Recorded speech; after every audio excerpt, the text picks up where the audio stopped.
Ian Lees-Galloway. Chairman, I would like to speak to a clause which I actually don't think has been addressed in the debate at all so far this evening, and that is sections 86A of the bill, not something which is actually going to be amended by any of the supplementary order papers this evening.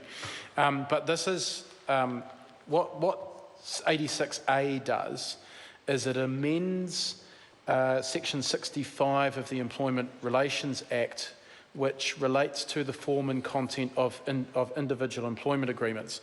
And it amends Section 65 to 4, which says that an individual employment agreement must include an indication of the arrangements relating to the times the employee is to work. Now, that's a very weak statement about having the actual hours that the employer is going to work included in their employment agreement.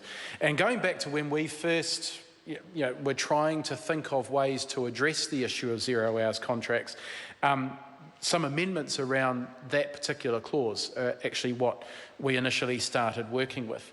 Now, what Section 86A does is it actually adds some new words to that clause, so that will now read that the individual employment agreement must include any agreed hours of work specified in accordance with Section 67C, or if no hours of work are agreed, an indication of the arrangements relating to the times the employee is to work. And that is considerably stronger than what we have in the current legislation, although if I had my way, we'd probably strengthen it a bit more than what we've got. So what we've now got is a much stronger indication, really a much stronger hint to employers that really the default position in employment agreements ought to be that hours of work are included. The hours of work should be agreed between the employer and the employee, and those hours of work should be included. And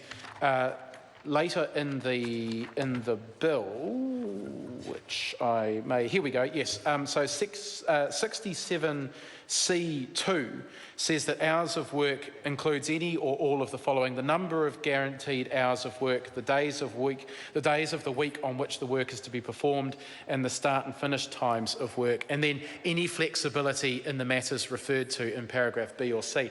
And I think about the dispute that is going on between Bunnings and their employees who are members of the first union, and that is all around this matter. It's something I guess finer than the 0 hour contract issue. It's the issue of being able to mutually agree what their days and hours of work should be and their start and finish times. What Bunnings wants to do is basically be able to dictate what those are. At the moment, that is mutually agreed between the employer and the employee. Bunnings wants to shift that balance of power to the employer and away from the employee. And whilst these changes in the legislation certainly take us in the right direction and give a much clearer indication to the employer that those hours of work, those start and finish times, the days of work ought to be in the employment agreement, it doesn't say that they must be.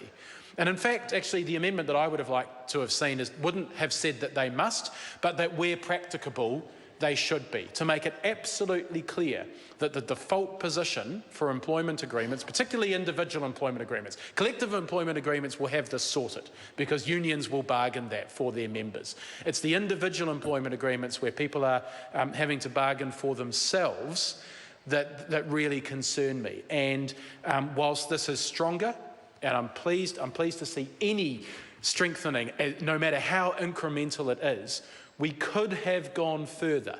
And I'll be watching very closely to see what the impact of the changes introduced by Section 86A, how those actually work out in practical terms, how they are implemented.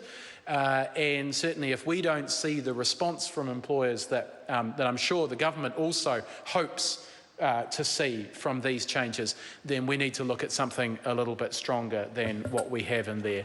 So I'd also like to just briefly speak to Denise Roche's SOP because I think Denise Roche is the only person who's spoken to her SOP so far. So I'd like to add Mr Chair. Jonathan Young. Sir, I